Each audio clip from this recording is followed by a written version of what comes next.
Are you looking for a people mover? A van that can really seat a lot of people? Maybe the Hyundai Staria 7-seater Premium Plus, which we took a look at a couple of months back, piqued your interest. But number one, it's a little bit too expensive for you. And number two, it doesn't have enough seats because that only has a 7-seating capacity. What about this van right beside me? This is the 2024 Hyundai Staria in the GLS Plus trim with an 11-seat configuration. Let's see if this van will fit your needs.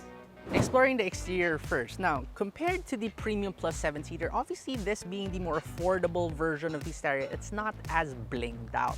And while you still do get this light bar, which makes this look ultra modern and futuristic even, your grille down below, it's not as premium looking. So you lose out on all of those rose gold accents on it, and your lights on there, they are still LEDs, but you don't have those square crystal looking things that kind of swivel as you turn the wheel.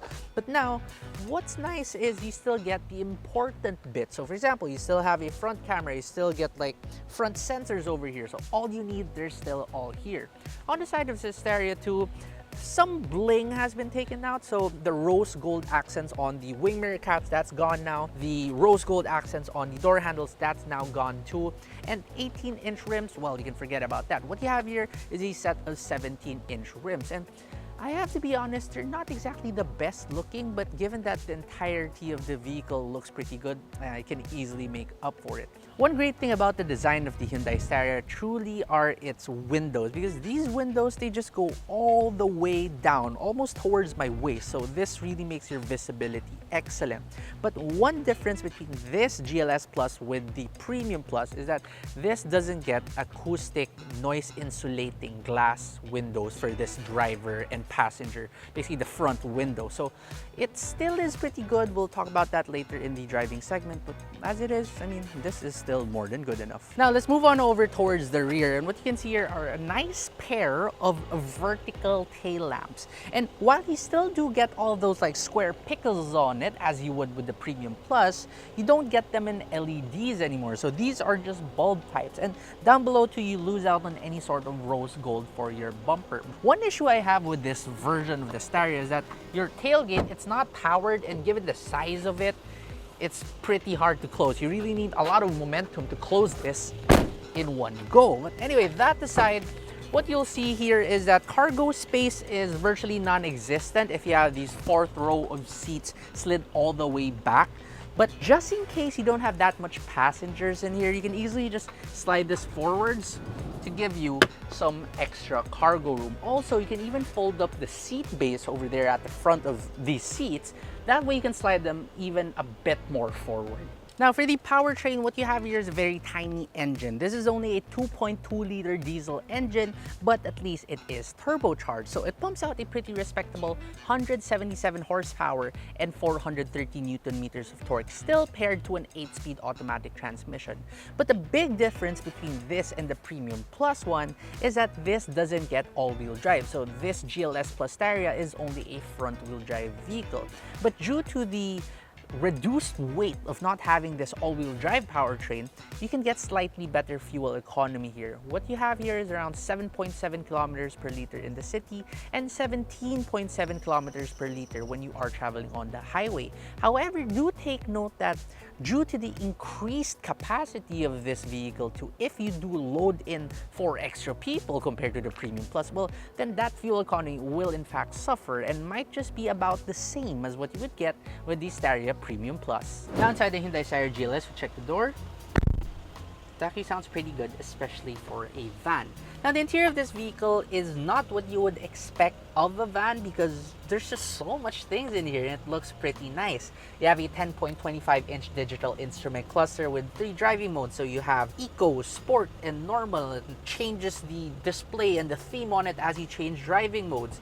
You also still do get an 8-inch touchscreen with wireless Apple CarPlay, Android Auto, a reverse camera, a top-down 360-degree view camera, just like the Premium Plus 2. But what they did remove here include your Nappa leather seats. So these are just leatherette. You lose out on any buttons for your adaptive cruise control because you don't have any sort of advanced driver assistance system anymore. You don't get paddle shifters. You don't get a digital climate control system. You don't get heated and cooled seats. You don't get an extra cup holder. But the rest of what you actually need, they're still here. Number one, you still do get tons of cubbies in here. So there's 1, 2, and even your regular glove box. Plus, you still get like so much cup holders. There's one here by the center. There's one on the door. There's one on the dashboard. And just in case that's still not enough, you can even fold down this center seat to reveal 2 more cup holders. So in case you're someone who gets thirsty on a really long journey, well, this car is perfect for you. Also, you still do get a wireless charging pad. You still do get 2 USB ports and a 12-volt outlet. Now, some people who love creature comfort, well, yeah, this one has a little bit less of that. So for example, your shifter, it's just a regular shifter. You don't have that push button thing. And your seats, they're only manually adjustable. But really, aside from that, it's about as good as it gets in terms of vans.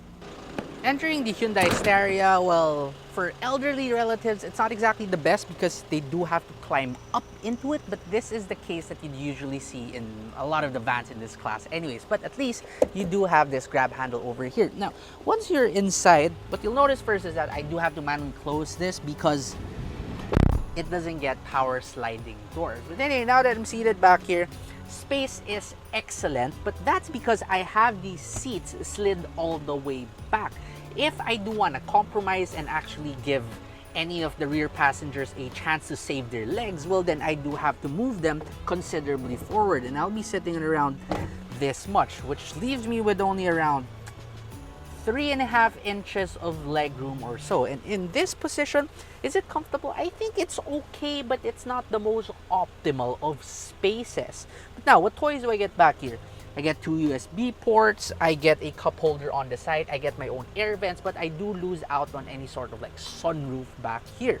Now, with that said, what you'll also notice is that these seats, they are pretty like full-size seats. So in its competitor, for example, the Toyota Hi-Ace Grandia GL, there's a lot more legroom in there, but the issue there is that the seats, they're pretty thin and they're pretty short in terms of the thigh support. But this one, they are full-size seats. So it becomes a lot more comfortable for longer journeys at the expense of legroom. And also, due to the width of this vehicle and the width of the seats themselves, seating a third passenger in here is more than doable. Now, let's check out the next row of seats.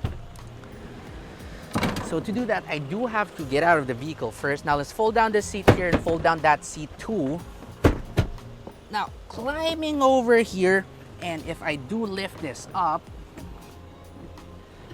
yeah, legroom isn't exactly the best anymore. I only have like 1.5 inches, maybe 2 inches of legroom. So yeah, it does get a little bit claustrophobic feeling back here. And this is with me not really leaving too much legroom for the people there at the last row. But again, at least it still is technically captain seats, right? So I still have my armrest right here. I even have my own USB port. I even have this like shade, this privacy shade over here. And it's not just that, I also get a privacy shade for the window over here. So this is about as private as it can get. But now let's check out the last row of seats. And now here for the last row, yeah, if I set this to a normal position, I only have like 1 inch or so of legroom left, and this is with the seat slid all the way back, meaning 0 cargo space already. So just in case you have a huge family trip and you do have to carry a lot of luggages with you, well, those would have to go on the roof. You would have to get roof racks for the Hyundai Staria GLS Plus. So now we drive the Hyundai Staria GLS Plus 11-seater, and driving this, it's obviously very similar to the 7-seater Premium Plus. There are a couple of changes though. So the biggest change here would be the lack of an all-wheel drive system. And can you really feel that difference? Well, on a day-to-day basis, not really. However, One pretty cool thing about that is because you don't have that all-wheel drive system and you get so much torque in here, from a standstill, you mash down the accelerator and you do get a lot of wheel spin, which is a very impressive thing to tell your friends that your van can do some wheel spin.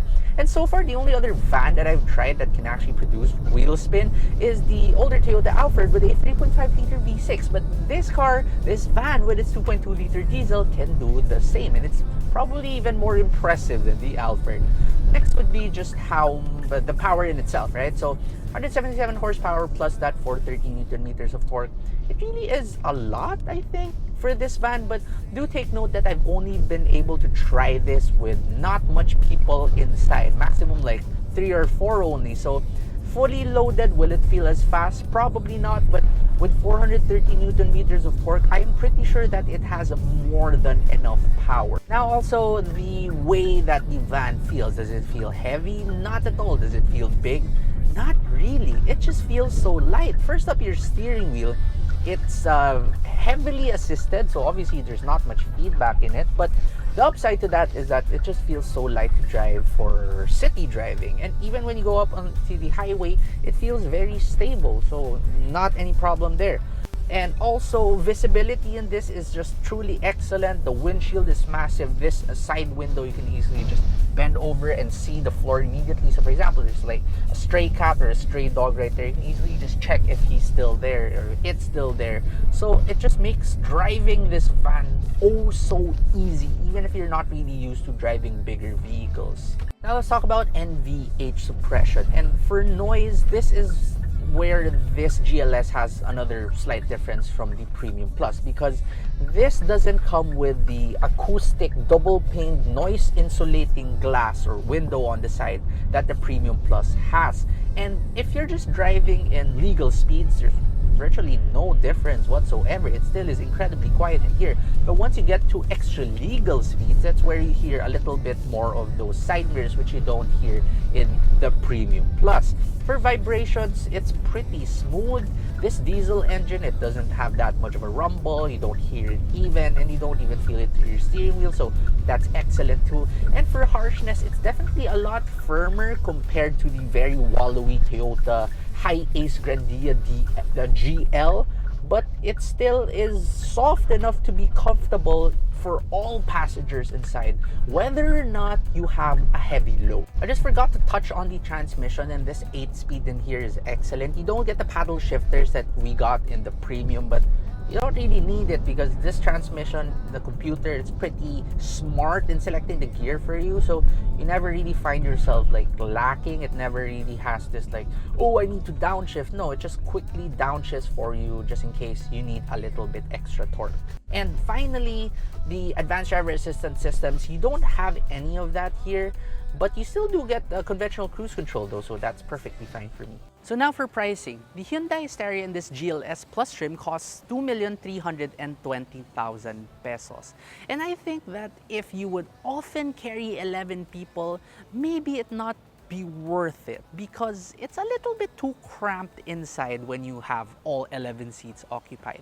However, if you're buying this to use it as maybe a 7-seater and you can simply just slide all those seats back most of the times and only carry 11 people when you really have to in a pinch, then this car at its price is definitely more than worth it. It's comfortable, it looks pretty good, and it's also pretty capable.